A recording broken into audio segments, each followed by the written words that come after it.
जखपुरा जगन्नाथ मंदिर में बाल्य विवाह को नहीं प्रशासनिक तनाघना।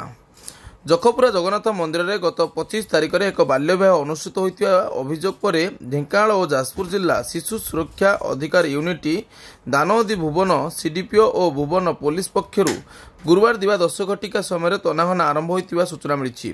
ढेंकानाल जिला भुवन थानार एकताली पंचायत किंबा यार पाखापाखि इलाकार कन्या और बर मध्य बेआईन विवाह होता संक्रांत जड़े निजको गणमाध्यम प्रतिनिधि दर्शाई चाइल्ड हेल्पलाइन को सूचना देते। यही आधार में जिला शिशु सुरक्षा अधिकारी निरंजन कर दानोदी सीडीपीओ तथा बाल्य विवाह निषेध अधिकारी नंदिनी लेंका दृष्टि आकर्षण करते। सीडीपीओ श्रीमती लेंका मंदिर जाई 3 पूजक मंदिर परिचालना कमिटी कर्मकर्ता को भेटी सविशेष विवरणी बाबद पचारि बुझिथिले।